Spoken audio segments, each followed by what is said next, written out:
एक एमपी के यहाँ पूर्व मंत्री है, पूर्व मंत्री ने 30 एम्बुलेंस अपने संस्थान पे खड़ी की हुई।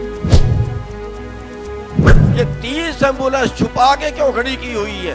लोग मर रहे हैं, लोगों के लिए एम्बुलेंस नहीं है। मुकदमा दर्ज होना चाहिए ना उस पूर्व मंत्री पे, लेकिन मुकदमा दर्ज हुआ पप्पू यादव पे। एम्बुलेंस क्यों दे रहे हैं? एम्बुलेंस क्यों पकड़ी इसने?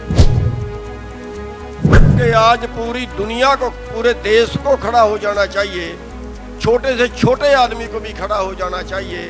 कोई और लड़ने नहीं आएगा हमारे लिए। सरकार की जो नीतियां हैं, ये पक्का है कि देश के अंदर तबाही आनी है। बीमारी से मरेंगे, और अगर बीमारी से बच गए तो फिर भूख से मरेंगे। आने वाले टाइम में हिंदुस्तान के अंदर सबसे ज्यादा लोग भूख से मरेंगे। सभी सम्माननीय लीडर साहिबान, सामने बैठे हमारे सभी भाइयों, बुजुर्गों, प्यारे बच्चों, हमारी माताएं बहनें बैठी हैं, सभी को वाहिगुरु जी का खालसा, वाहिगुरु जी की फतेह। साथियों, आज हम बताना चाहेंगे थोड़ा सा सरकार के बारे में। सरकार ने हवा खड़ा किया हुआ है, कोरोना आ गया, कोरोना आ गया, जैसे कोई राक्षस आ गया हो और अब सबको खा जाएगा।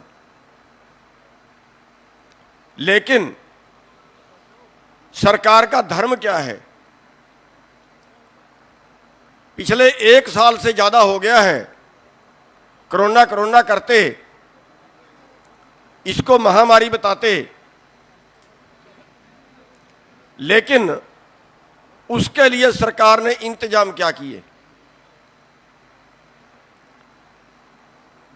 अभी कह रहे हैं गैस नहीं है, जहां पूरे देश में हाहाकार मचा हुआ गैस से, ऑक्सीजन नहीं है। 1 करोड़ का प्लांट लगता है ऑक्सीजन लगाने का, 1 हफ्ते में प्लांट लग जाता है नया। और यहां पे 1 साल से ऑक्सीजन नहीं है, 1 साल से इनके पास ऑक्सीजन के प्लांट नहीं लगाए गए। बिना ऑक्सीजन के लोग मर रहे हैं, कोरोना से नहीं, बिना ऑक्सीजन के लोग मर रहे हैं। कोरोना का हवा खड़ा करने के लिए ऑक्सीजन की कमी कर दी गई है। नहीं, जितनी फैक्ट्रियों में ऑक्सीजन लगती है, कोई और कामों में ऑक्सीजन लगती है, उस सब को बंद कर दें, सारी ऑक्सीजन अस्पतालों में ही आए, लेकिन नहीं किया। जो टिक्का लगता है 50-50 हजार का टिक्का, ब्लैक, 25-25 हजार का ऑक्सीजन का सिलेंडर ब्लैक, कहां सो रही है सरकार? एम्बुलेंस 20 किलोमीटर दूर जाना है, एम्बुलेंस है, एम्बुलेंस खड़ी है, कहता है 20 हजार में ले जाऊंगा, क्योंकि मरीज मरने लग रहा है। मरीज की सांसें निकल रही हैं, मरने लग रहा है, एम्बुलेंस वाला कहता है 20 हजार लूंगा, और 20 हजार दे रहे।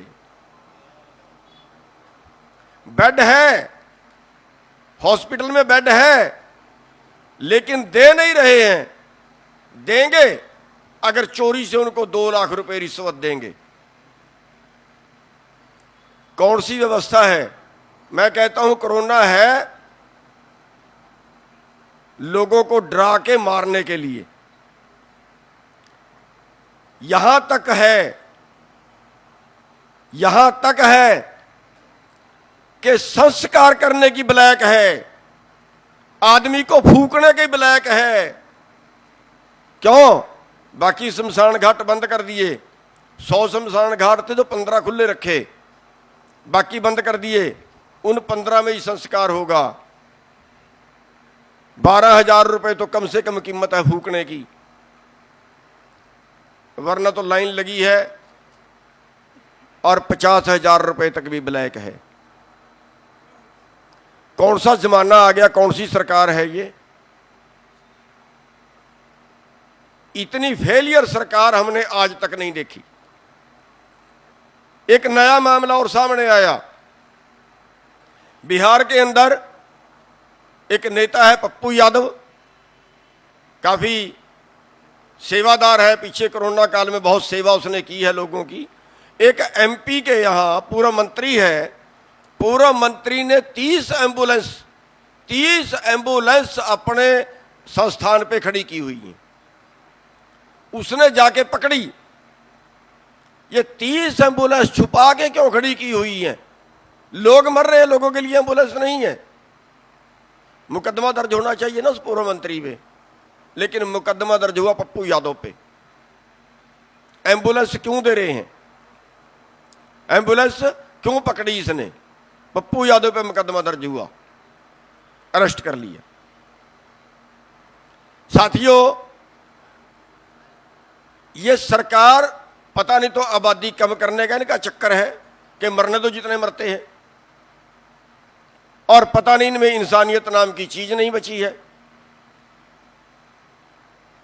और आज का जो आंदोलन है, आज का आंदोलन भी इस इंसानियत को बचाने के लिए है। और मैं तो ये कहता हूं कि आज पूरी दुनिया को, पूरे देश को खड़ा हो जाना चाहिए, छोटे से छोटे आदमी को भी खड़ा हो जाना चाहिए। कोई और लड़ने नहीं आएगा हमारे लिए, कोई लड़ने नहीं आएगा हमारे लिए, हमें खुद लड़ना पड़ेगा, खुद लड़ना पड़ेगा।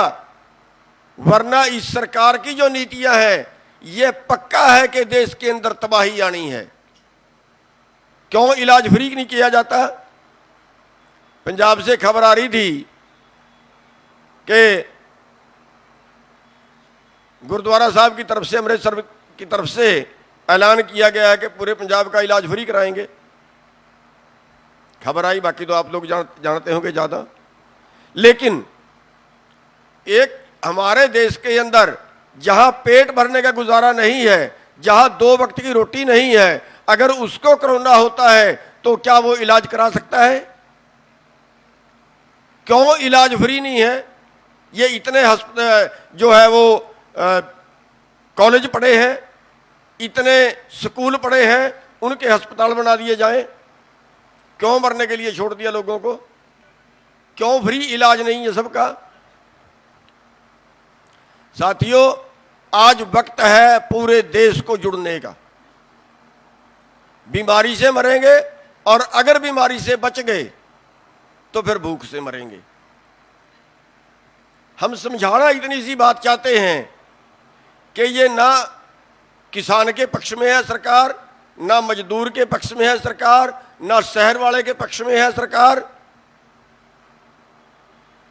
ये तो पता नहीं तो दुनिया को मारने के लिए बनी है, और पता नहीं इनकी जो प्लानिंग है वो किस तरह की, हमें समझ नहीं आती। आज जो आंदोलन चल रहा है, ये आंदोलन एक तरह से इस बदलाव का आंदोलन मान लीजिए। इस सरकार को नहीं, व्यवस्था को, हालातों को बदलने की जरूरत पड़ेगी। और इस हालातों को बदलने की जरूरत में, क्योंकि हालात पूरे देश के लिए बदलने हैं, केवल किसान के लिए नहीं। अगर कहीं चंद लोगों के घरों में, चंद लोगों के गोदामों में ये अनाज कैद हो गया, तो जो लोग आज ऑक्सीजन की ब्लैक कर सकते हैं, सामने मरीज मर रहा है और वो ऑक्सीजन के सिलेंडर की ब्लैक कर रहा है, सामने मरीज मर रहा है वो टिक्के की ब्लैक कर रहा है, हर चीज की ब्लैक कर रहा है, शमशान घाट तक में ब्लैक हो रही है। तो क्या कल वो अनाज की ब्लैक नहीं करेंगे? अगर अनाज चंद लोगों के कब्जे में चला जाए तो क्या वो अनाज खाने के लिए देंगे? वो अगला स्टेप होगा मारने का।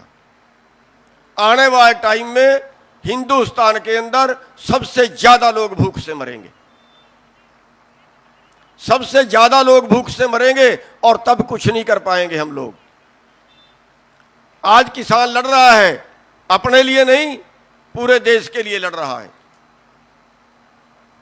आज हम उन लोगों को चेता रहे हैं एक तरह से, जो लोग आज कह रहे हैं कि किसानों का आंदोलन है, हमारा तो आंदोलन नहीं है।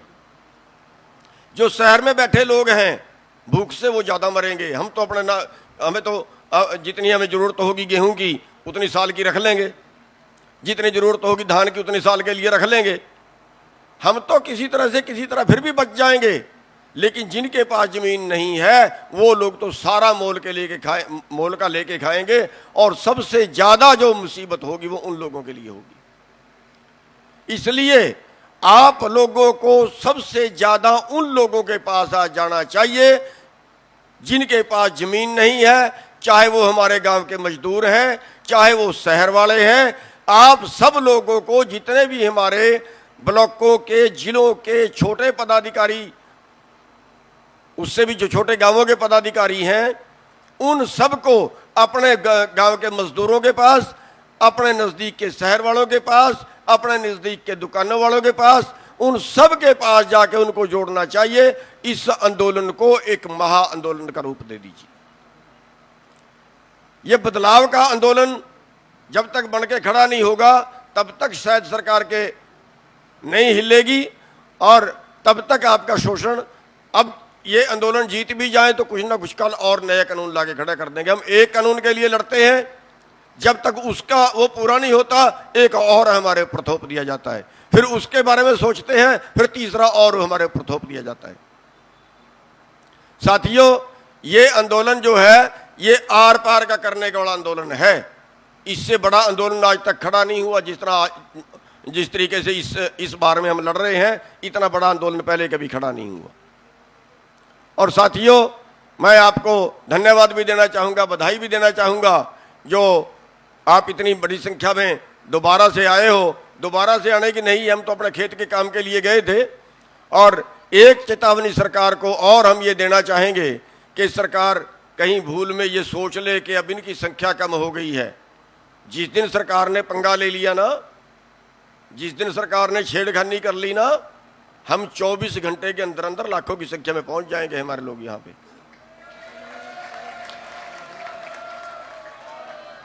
तो बस मैं ज्यादा कुछ ना बोलता हुआ आप सब लोगों का के दर्शन करने के लिए आ गया था। तो मेरे को थोड़ी जाने की भी जल्दी है, इसलिए थोड़ा टाइम बाकी लोगों से पहले लिया, माफ़ी भी चाहूँगा।